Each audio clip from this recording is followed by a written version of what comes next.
What's up, everybody? Welcome to episode 416 of Opinions May Vary. I am your host, JR. My co-host with me, Alex. Hello. How you doing, man? It has been too long. I miss you. Aw. You know, that's all you need to say. Today, I miss you too. we Yeah. thank you. Thank you for that. That means a lot to me. We are joined today by concept artist and freelance designer Len Nicholas. Len, thank you so much for coming on. Hey guys, I told myself I wasn't going to cry, but after that intro that you guys did, that's very sweet. We're very close. I haven't seen Alex in months. It's getting. We usually do this. I mean, it's been a while, but we usually do this like face to face. I'm usually over at Alex's house in our studio. It has been somewhere along 8 months now of doing this, staring at my computer instead. It still feels weird. It is nice to be able to do it in my pajamas, but I'll take it. It is what it is. Anyways, we have a rad show lined up today. I'm pretty excited about this. Before we kind of get into the nitty gritty, Len, we mentioned concept artist, freelance designer. What do you like? What do you do? What is your forte? Before we get into the specifics here. I don't even know anymore. I tell people I pretty much peaked in elementary school because I pretty much just draw in color for a living. And, I feel blessed to have found my vocation so early in my life direction. But no, honestly, I'm kind of all over the place. I mean, I don't know where to start. I do a lot of toy design, product design, entertainment design, illustration. I kind of enjoy all of it. I like sketching on my own time if you want to check me out on Insta. But yeah, I guess, I consider myself kind of a generalist. I mean, in any day I kind of known for robots, I think a bit more. A bit much, but I do girl toys, girl characters, cartoon characters for various shows. Do a lot of stuff on Paw Patrol, both on the entertainment and toy side. And I've done a bunch of stuff. And done product design for places like Toyota, and did some stuff for Honda way back in the day, way back in my industrial design days when I was full-time ID. Mm. Gosh, I've been at it for, I'm almost embarrassed to say it.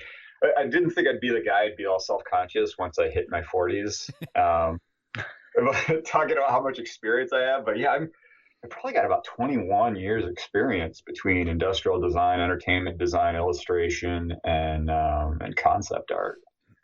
So, when Alex and I were meeting before we chatted with you, we were going over, kind of ideas and things we wanted to talk about. And one thing I noted, first off, what sold me was the Instagram. You mentioned your Instagram. Everyone go and find this so that, you can look at it while we're listening. It's Instagram.com/ toy. I might butcher this. Just bear with me. Toyagogo. Toyagogo. And you can see what we're looking at, because initially the way our show usually works is Alex would be like, hey, check this out. And I'll look at it and I'll be like, hell yeah, man. Okay, let's do this. And Alex sent me your profile. I did some scrolling and I got to a Pokeball with a Hemi on it. And I was like, yes, let's let's talk to this man. Well, I'm a big time. I've been playing Pokemon Go steady since probably 2 weeks after the game came out. I started into Pokemon, and I still play it about an hour a day. I go out for a walk my eggs. If you go on Discord, my avatar is actually that Hemi Pokeball. So I feel like if you hadn't already won Alex over previously, you just did. I love Pokemon. Without a doubt. I just posted a thing that was saying Niantic is doing a thing for anyone who reaches level 40 by December this year. They get like a special icon and a special hat, and I'm still at 35. And when I was checking the Instagram, and I was scrolling real deep, you hit 40 in 2017. 3 years ago. Like a year after the game came out, he hits level 40. I'm like, How? Nerd cred, man. It's like, eyes on the prize. Yeah, I'm like, wow, I forgot about that post. Oh my gosh, now I got to look at it. Because I think I said, what did I put on that? I think I said something like, "This is the greatest achievement of my life" or something stupid. That's no joke. From what I played Pokemon Go for like the summer that it came out, and I can't even remember what level I got up to. I just know that it is nowhere near the level that both of you have hit. But and from what I understand, it's difficult. It's a grind to like reach the top level. Like you got to play a lot. You got to know what you're doing. Yeah, it's I don't know what it is, but yeah, I saw on my Instagram account. This is pretty obnoxious. I go, yeah, I'm kind of a big deal. We've all been there. I mean, like there's level 40. It is what it is.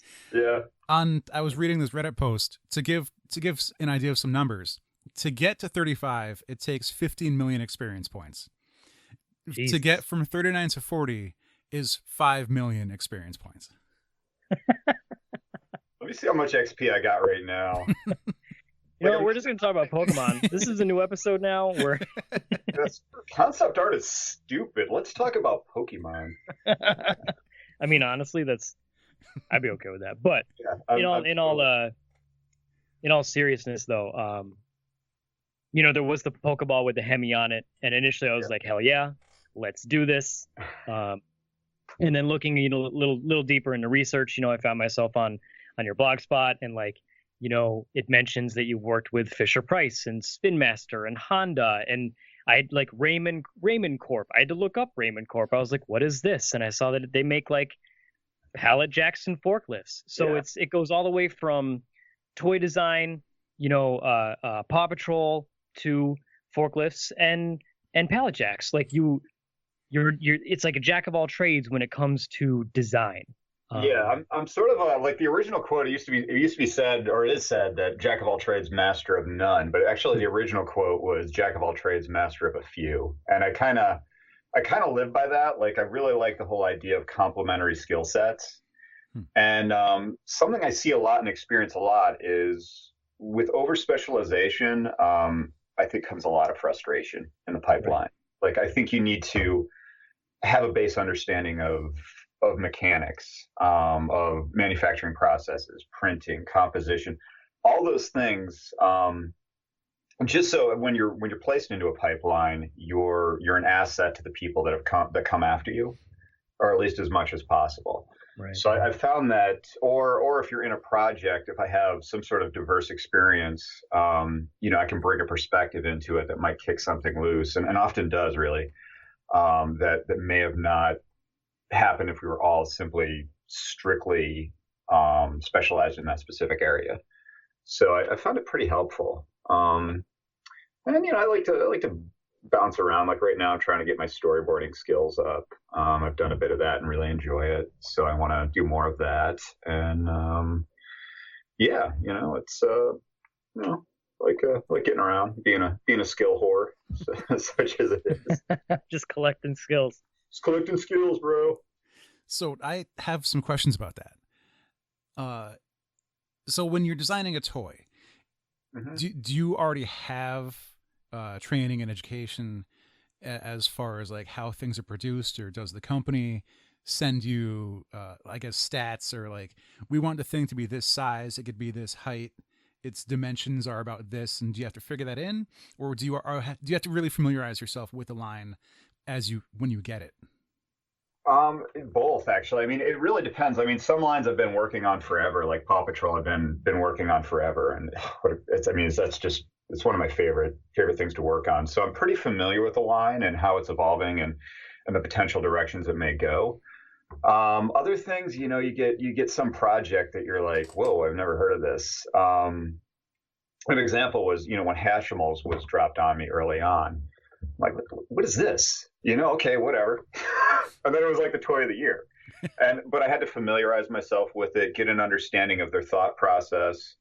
And something I like doing is working on girls' toys, because it kind of gets me out of the boy head.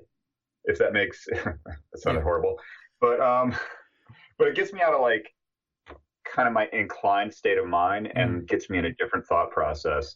And yeah, you have to do that. You have to do that research and understand the different materials and the different play patterns, and okay, how are we going to draw this? How are the mechanics going to work? What are they thinking for play pattern? And it's sort of fun because I've often found like the most, like when sometimes I get a job and I'm like, this is dumb. And I don't say this, and when I think that, it actually turns out to be a really good toy more often than not. And that just kind of reveals my own prejudices as a toy designer and as a designer, is when you get something like that and you think that it's dumb. For me, it's like a cue to kind of like, okay, let's research, really get in the heads of the people that are going to like this potentially or already, and kind of learn from it and grow as a designer. And because my philosophy with work is, the more jobs that can make you grow, the better off you're going to be. I call it paid to practice. Which essentially every job, as an artist, every job is preparing you for the next job or a job that's 5 years down the line. In that if you are put into a job that's so far outside your comfort zone or sensibilities, more often than not, it's going to make you better and a better contributor down the line. If that makes any sense. Yeah. Something I'll just mention, like something that as an artist, as a concept artist, as a product designer, and particularly as a toy designer, beware of your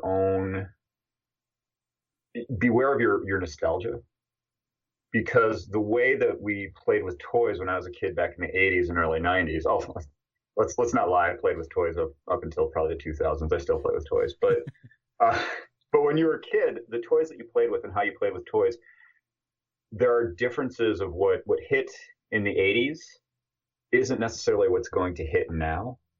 And so you really have to kind of remove yourself from, okay, I thought this was cool when I was a kid, and therefore kids now will think it's cool. And it's good to kind of get yourself out of your own head and your own thinking, and get yourself into the thinking of people that are, more digitally plugged in, have more access to information. They take on content at a different pace than I did when I was a kid. So that's something that I feel is really important as an artist, is really to get out of yourself and start producing for a specific audience and have an understanding of that. And nowadays there's the terminology of toy, and having to differentiate that between like, well, these are actually for kids to play with, and these other ones are really mostly for adults to collect. Because one of your pictures was Baroness with the Cobra vehicle. I forgot what that was called. And it's like, well, are we going to see kids playing with these? Or are we going to see, like, am I going to put one on my shelf to look at? And is it a battle to decide who you're designing for and really where that's going to go? Yeah, there is that balance between the collector market and the kid market. Honestly, I don't know where that. First off, that line is doing incredibly. I had a chance to work on it a couple of years ago, and I was really nervous for my manager at Hasbro, because I'm like, people are a little harsh on the internet. Mm-hmm. Audiences, I think, have always been a little harsh. But whenever you're working on some sort of legacy brand like, Star Wars or G.I. Joe or Smurfs, or, just something that has like a nostalgic fan base, man, it's almost an impossible task. And man, they pulled it off. He's my manager there is Lenny Panzica. I think it was mainly him. I'm not sure of the ins and outs of who was specifically working on it, but I told him, I'm like, dude, it's a hit. Just go home, take a nap. You did it, because it was just such a scary brand to work on, in my opinion, because I wouldn't want to be in Hasbro's management's shoes to do that project just because there's so much pressure when you're doing something like that. So where it's selling really well, I haven't really asked demographically where it's falling, or who Hasbro's going after in terms of a specific market.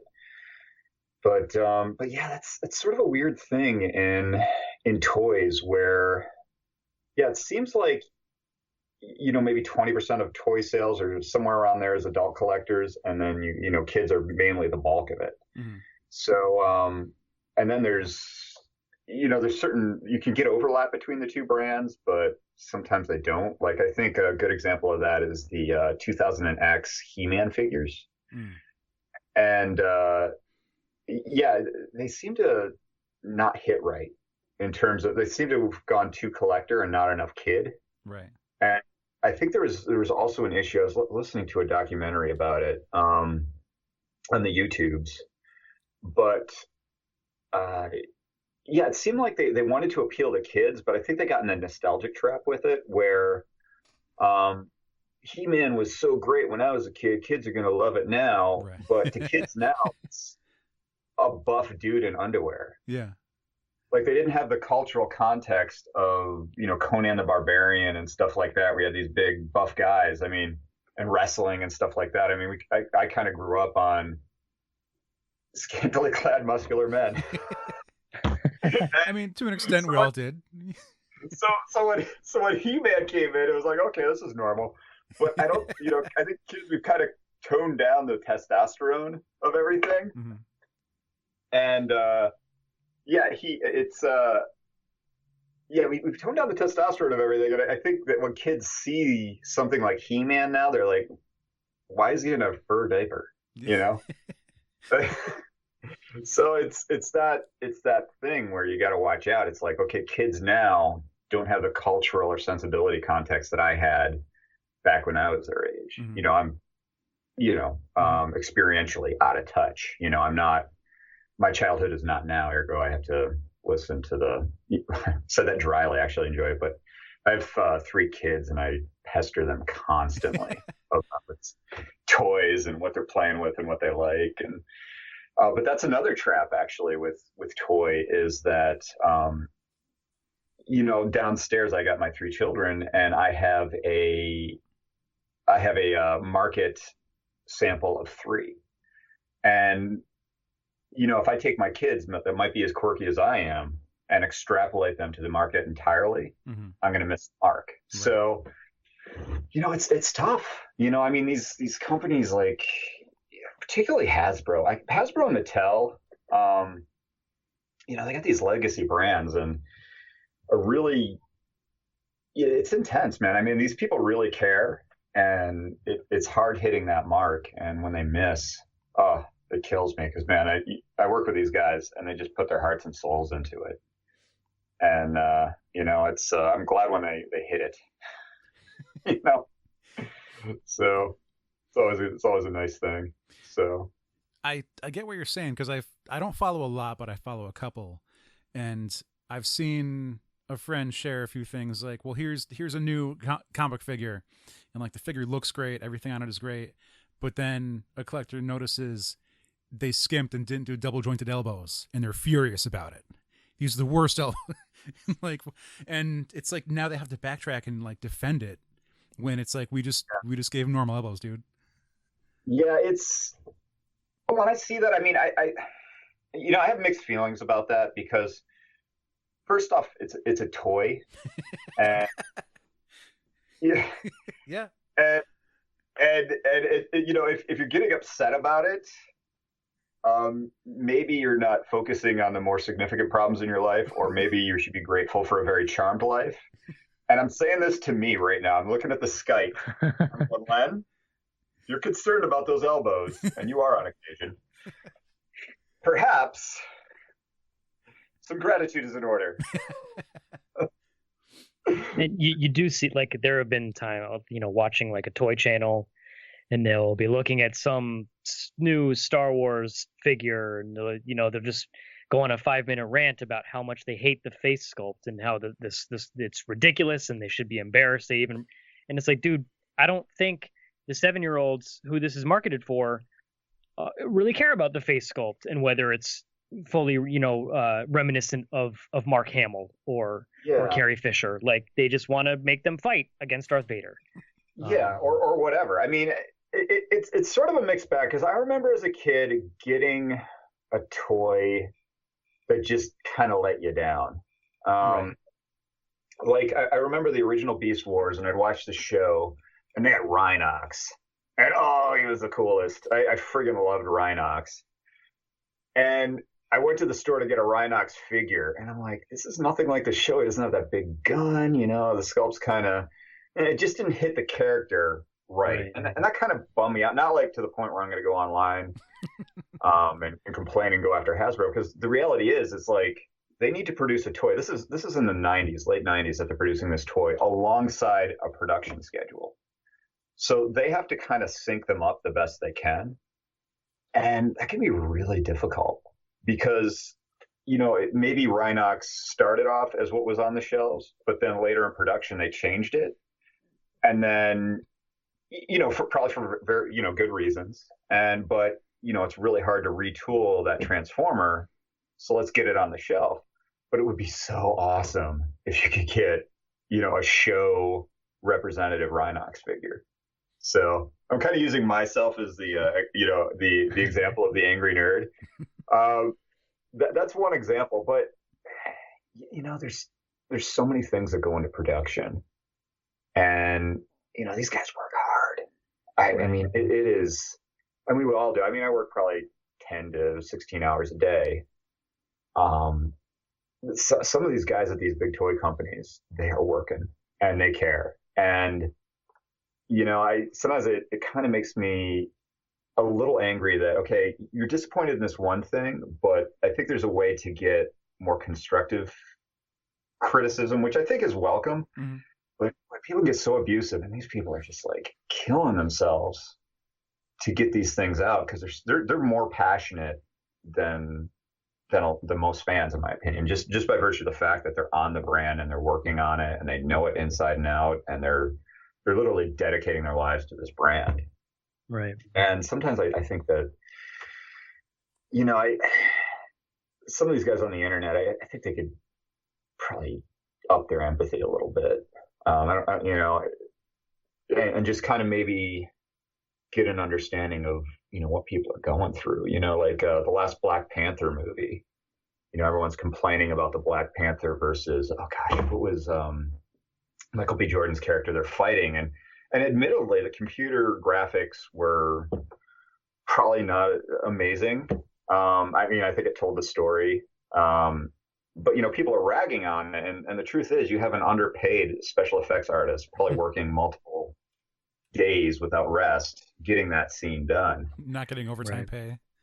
Yeah, not getting overtime pay. So, and I think people are getting better about it, because there's a lot of public pushback against crunch in video games, which I'm all for.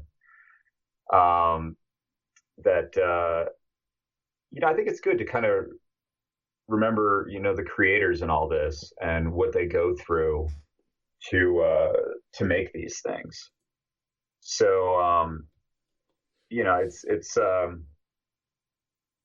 these guys kill themselves, particularly in video games. I mean, like Cyberpunk, what is it, 2077? Yeah. Delayed again. Well, these guys don't do a lot of crunch, and I think that's good. If you're, a programmer can avoid a nervous breakdown and going into the hospital, for me to wait, an extra month to get my Cyborg video game, I think that's fair. Yeah. So, but I'm not sure if you can weigh on it at all, with your experience, but there was one, you're mentioning that, like how Rhinox may have changed in development and then the toy ends up looking a little bit different, which, by the way, we could even do an entire episode just about how amazing Beast Wars is, but I'm not sure if Alex would be on our side with that one. Oh my gosh, Alex. Think about it. That was my subtle way of throwing Alex right under the bus. Oh my God. And rightfully so, I must say. But one thing I never really realized was how how many cartoons existed with the sole purpose of selling toys. Like, oh, hey, we have this new toy line coming out. We need to make sure it sells. Let's make a cartoon.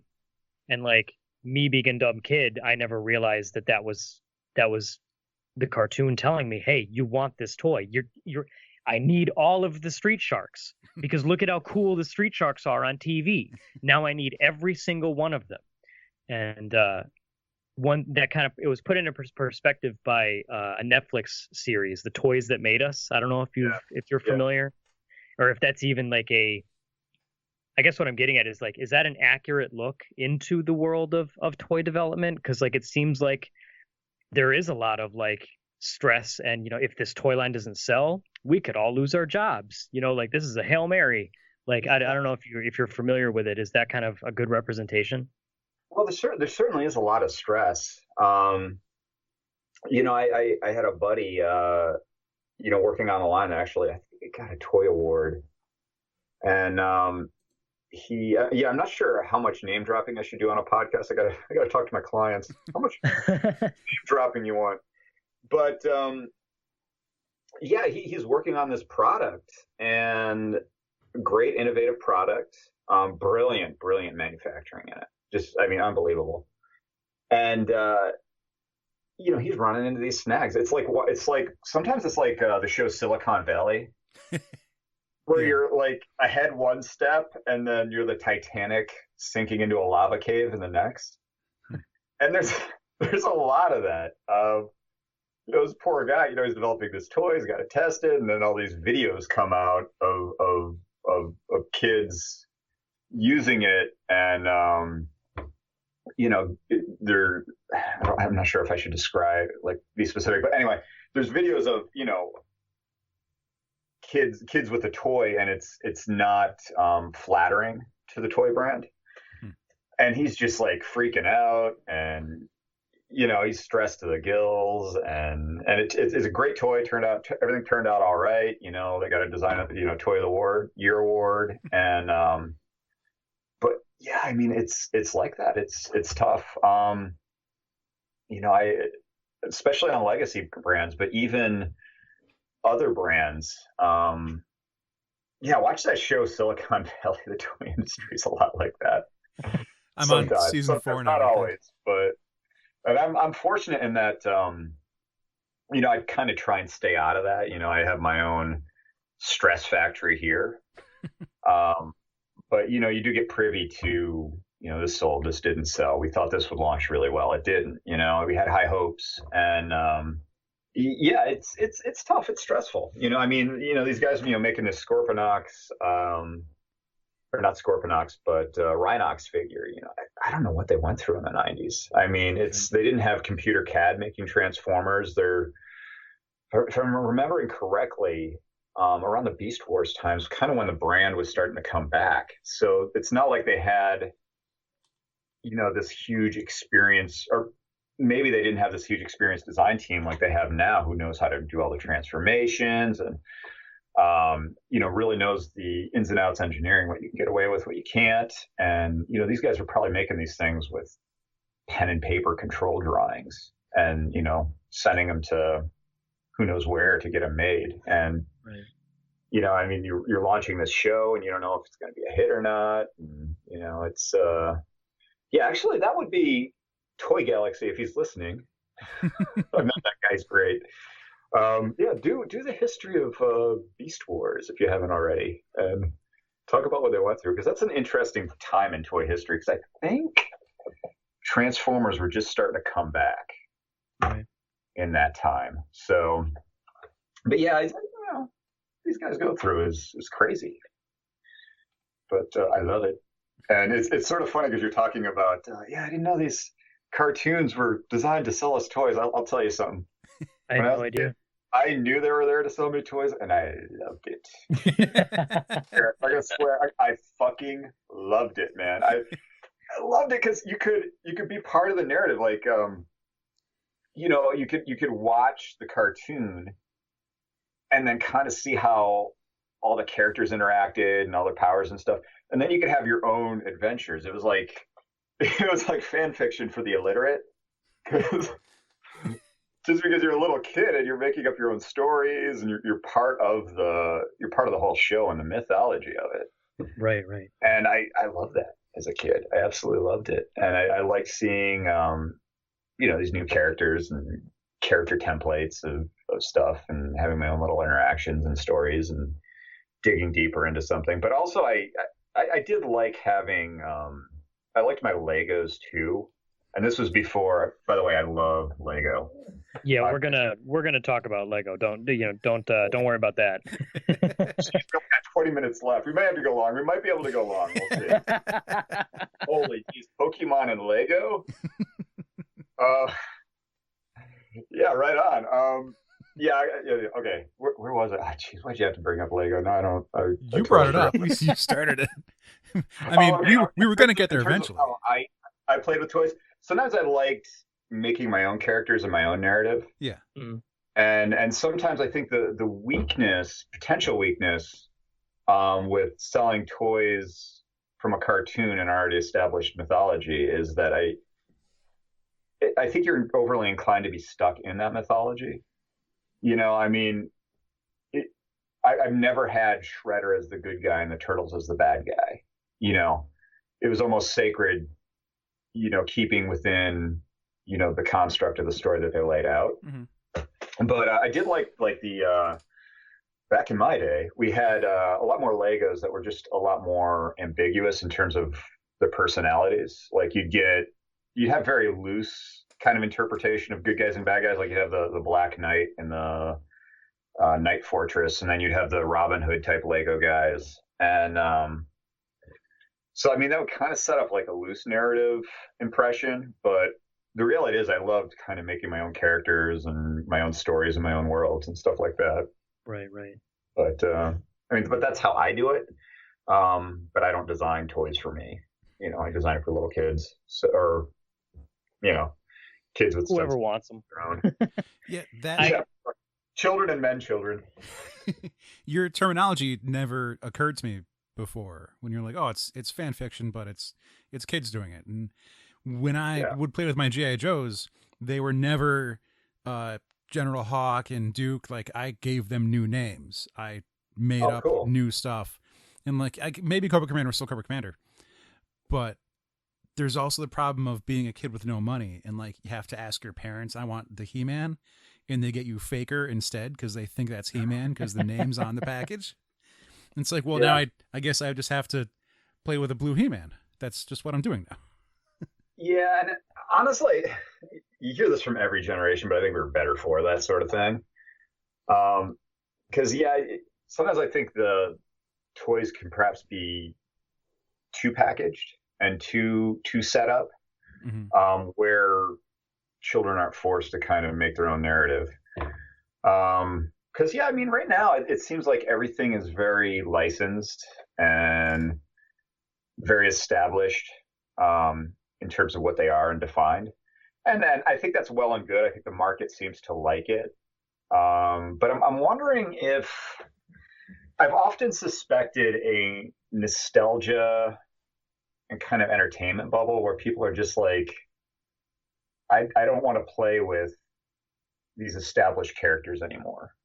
I want something that's, I don't know, because there's always something like right now, it just seems like, brands and licensing is sort of the thing, and all bubbles seem to burst. So in theory, there might be a paradigm shift where you don't have that anymore. But honestly, the whole idea of licensed toys has been kind of a thing since probably the late 60s, probably since they licensed Star Trek figures.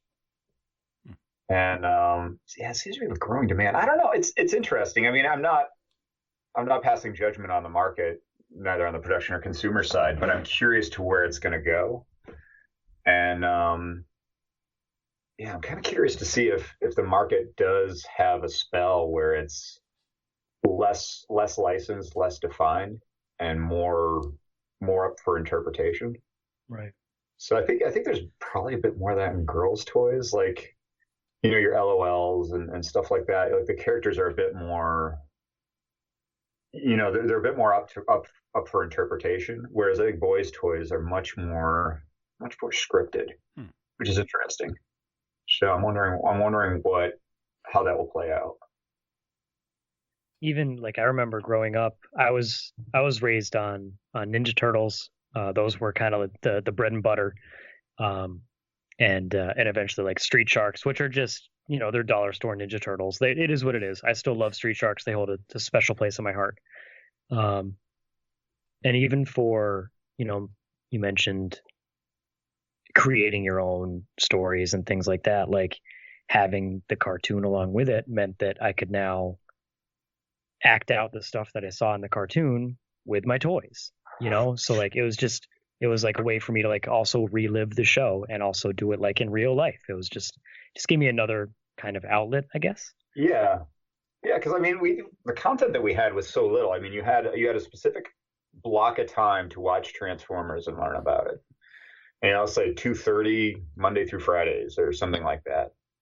And then the rest of the time, I'm like, I want more content. Well, you got to provide it, and I think that's what's great about toys is that it does allow you to do that, to expand on worlds. I think it's, as a concept artist, you're often tasked with world building, and I think that's where a lot of us get our start. All right, so I don't want to jump into Legos too quickly. I don't know, Alex, did you have anything in terms of like design? Because we're gonna obviously we have to talk Legos. Let's be real here. Oh my gosh, Legos. How do you avoid I guess burnout or frustration? Because having to do I watched I watched a YouTube video that you did for advanced design sketching, where you designed a helmet, and it was really more about technical using the program and what tools you use, but also like at what point did you design all the helmets? Like, okay, I've done 50 for this client, and they picked a few, or they want me to rework them. Like, at what point do you get tired of making 50 different helmets? I mean, you sometimes you do get tired. I had one job a few years ago that paid really well and was a lot of fun, great client. And I'm painting these robots. I must have painted like 100 of them. And toward the end, I was like, oh my gosh, when is this going to stop? But burnout's an interesting thing. I think with anything, particularly now with COVID, your health and mental health, I think, are something that require care. And so the idea of just staying healthy and balanced as best as you can in this very stressful industry, I think, is really important. Staying inspired. I think complacency can lead to burnout more than overwork.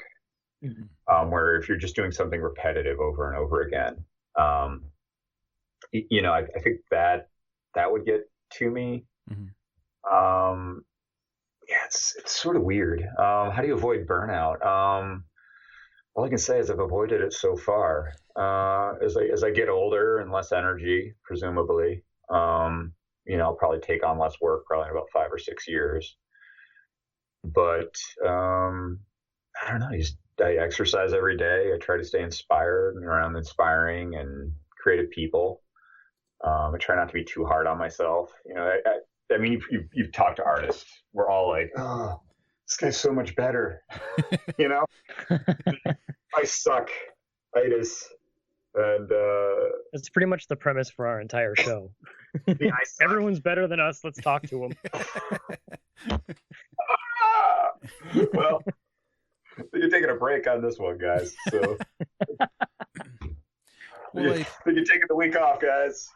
So, but no, it's I think it's just like anything, any job. You just got to keep motivated, stay around the right people, stay in the right headspace, and that sort of thing. So, well, browsing so far, browsing your Instagram, I can see you go through phases of sketching. And it's like, well, I'm going to do tanks for a while, and now I'm going to do robots. And then after a series of robots, most recently I saw otters in spacesuits. Do you want to know how that got started? Please. Yes. One of my clients, I'm scrolling through Instagram one day, and I'm like, I kind of had I had the goal, I wanted to make like a very graphic, simple statement of an image. I was looking for just a really nice graphical shape to kind of inspire me.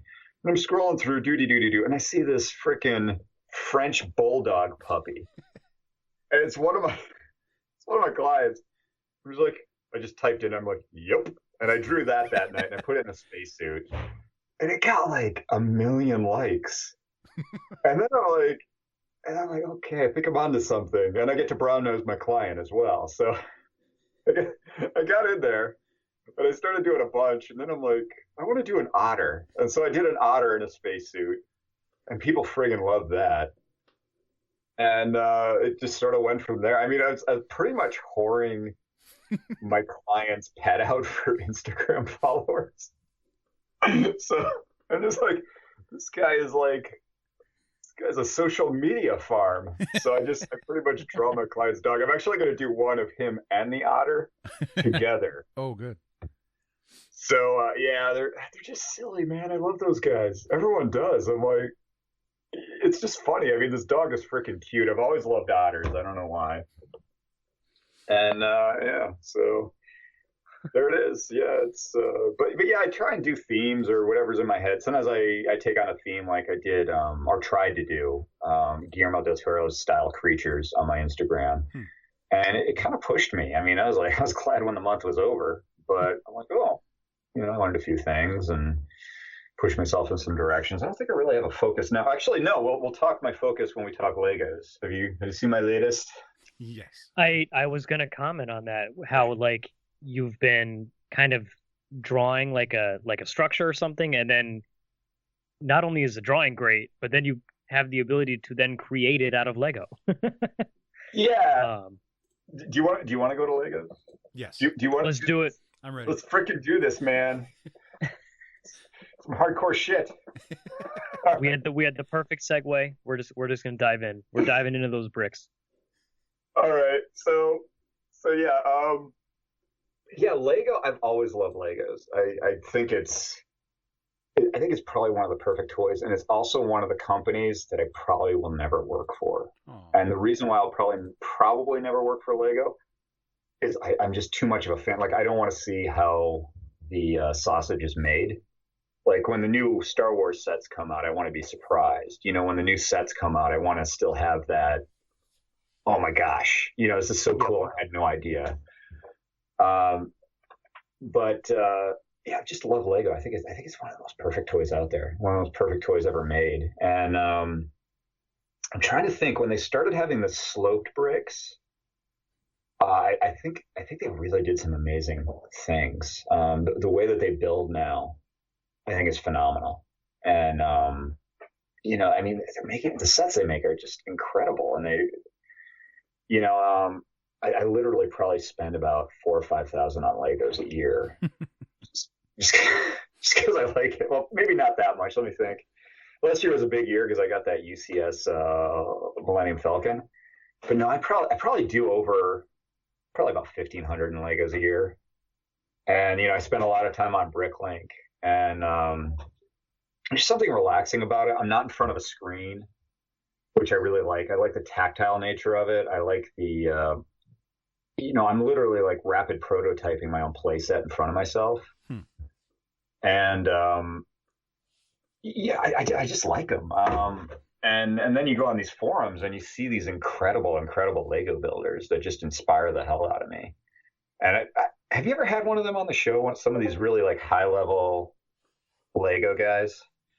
No, but I'm going to start looking for them. Yeah, I think you should do some unhealthy stalking there. I think it would be justified to get one of those guys on the show, because I kind of want to know their process a little bit more, because I'm trying to figure it out and trying to emulate their stuff, their building style, the whole idea of hiding studs just blows me away, because you look at it and you're like, oh my gosh, that's cool. And I'm like, wait, and then you really have to look at it and you're like, oh my gosh, that's Legos. I love that. Right. And yeah, so yeah, I love Lego. Yeah, those guys in Einfeld, man. It's they're great, and they make a great toy. And people go like, "Oh, Legos are so expensive," and I'm like, "There's a difference between cost and value." And I personally still think Lego has a high level of value as a toy. per SKU playing hours and stuff like that. Just it's great. It's yeah, and I love the Star Wars sets. Like I don't buy toys of Star Wars vehicles or figures even. I buy the Lego figure. Yep. So, yeah, I just really like it. I'll show you. Let's see. Do I have my Pride and Joy Lego figure? Where is it? It is Dark Revan. Ooh. That's pretty much my forte. Is like I don't buy a ton of Lego sets. I do have the ones that I do have like proudly displayed in my house. They're pretty much 99% Star Wars, aside from like Voltron and the Saturn V rocket. But yeah. It's just and I specifically the vehicles. Like I don't really do much for like the scenes. Like, oh hey, here's Luke and Vader battling, and in front of Emperor Palpatine. I don't really need that. I like the vehicles. Me and my wife, we like to assemble them while we watch Star Wars. It's just a good time. Yeah. No, we're the same way. I mean, right now, my kids are. It's great having child labor. It's not child abuse; it's just a child labor violation. No, I got my kids building my UCS Mos Eisley for me right now while I'm building my own stuff. Yep. So we get together and we just destroy the living room floor. My poor wife, she wants to get up and do exercise, and there's Legos everywhere. And so where did you come up with the idea for your recent like what you've been doing on your Instagram? Okay. Well, this is what I'm trying to do, and I'm probably going to post more stuff. But I've always, for years, I've wanted to build kind of a post-apocalyptic Lego outpost. and I'm like, there's no better time to do it than the end of the world. So, I mean, everything's going to hell in a handbasket. You might as well break out the Legos. So that's what I'm doing. I'm finally doing this post-apocalyptic Lego outpost. And, it's very Mos Eisley inspired, I think, in a lot of ways. And so, yeah, I'm just trying to, familiarize myself with the pieces and get a stronger understanding of building technique and stuff like that. Because Lego's gone, horizontal, vertical, diagonal. It's not just a vertical build on 90 degrees anymore. It's all over the place. And kind of getting an understanding of those methods has been a bit of a focus. So, but yeah, I mean, that's what I've been doing. I've just been building this Lego post-apocalyptic outpost with my kids, and we're all having a great time. And yeah, it's I love it. It really is insane. Like literally just a couple hours ago, we got the latest catalog in the mail for holiday 2020 or whatever. Oh, it's there's a giant. That's my cat feeder going off. You might be able to hear that. Anyways, there's a giant double page spread in the middle of it, almost like a comic book of the latest big crazy set. And I don't know if you care about spoilers. I don't know if you also get the catalog, but I do. Do you mind if I keep going, or do you want me to stop? Keep going. No, yeah. Yeah. So it's the giant. It's Lego architecture, which I'm not the biggest fan of. Yeah. But it's the Colosseum, like Wynn Colosseum, and it's like $550. It's almost like 10,000 pieces. It's bonkers, and it's Lego. It's the little plastic bricks that are meant for kids. Yeah. It's nuts. Well, yeah, that thing, isn't that like a meme now on the internet? Because I go through, they've made all sorts of memes about that Colosseum. I personally find humorous.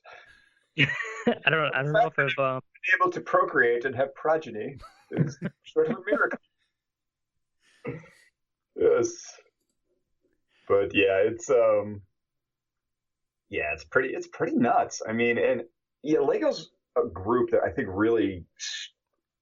Maybe I'm speaking out of turn, and maybe I need to look at the numbers more. But they seem to straddle the collector and the child kind of market very well. Right. It's, or as I call it, the child and man child. being that November is Man-Child Awareness Month, I joke. I say that every month is Man-Child Awareness Month as I come back from it with ridiculous amount of toys. But yeah, they straddle it really well, and that's a hard thing to do.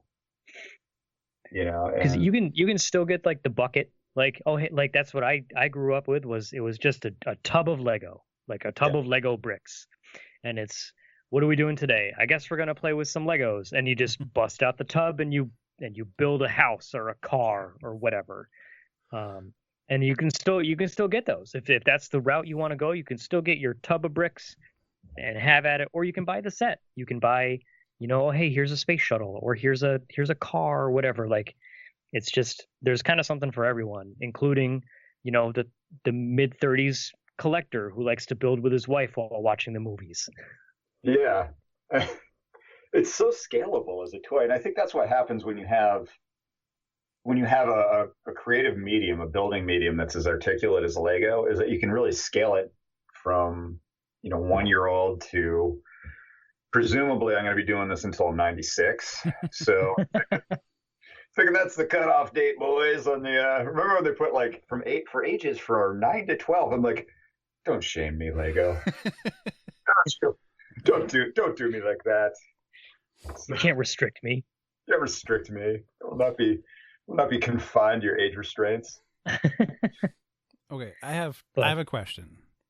Yes. So let's say the sketch on your Instagram page of like this Tatooine inspired building, you've got your sketch layout and your design, and then you've got the built product. Did you draw it first and then manage to find the pieces to build it? Like, what? I don't know what the process was there.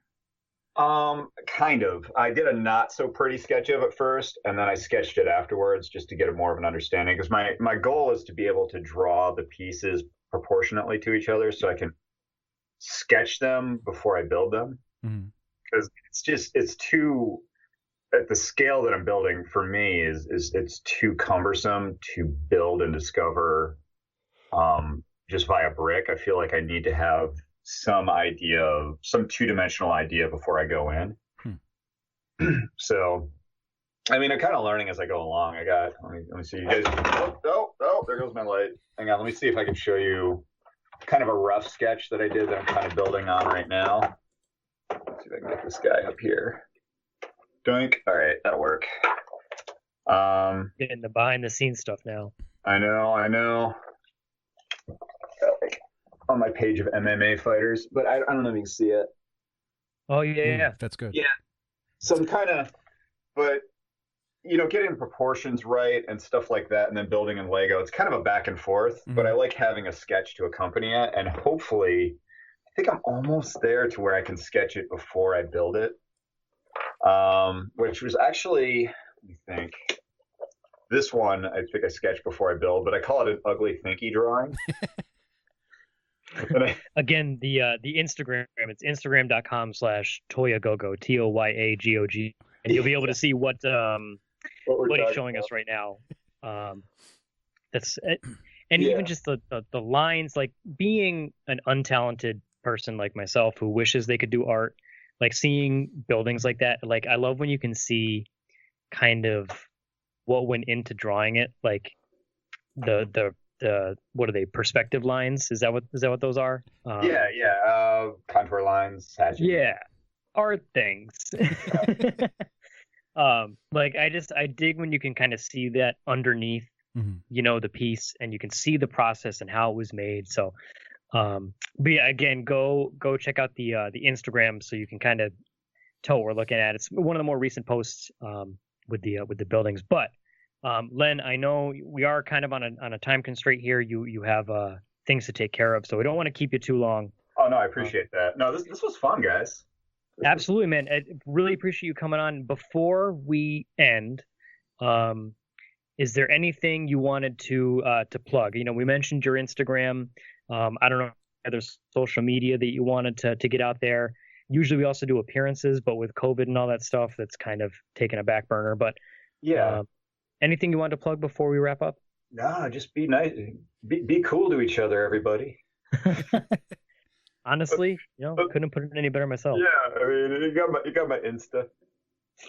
Awesome. Cool, but yeah, we don't want to keep you for too long, so we're gonna wrap up here. Go follow the Instagram, and go build some Legos, play with some toys.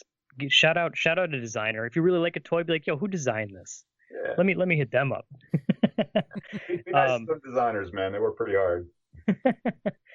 And Len, thank you so much for doing this, man. This was a blast. Really appreciate you making the time to talk with us this week. Oh no, my pleasure, guys. My pleasure, and I really like your podcast. So, thank you. Thanks. Right on, guys. That's so nice. Anyways, let's wrap up. That was fun. That's gonna be it. So until next time, I have been JR. I'm Alex. And I'm Len Nicholas. And this has been episode 416 of Opinions May Vary. Hey everyone, if you liked that episode, be sure to follow us on Facebook and Instagram at Opinions May Vary, and on Twitter and YouTube at OMV Podcast. You can also find us on Spotify or on our very own website at omvpodcast.com.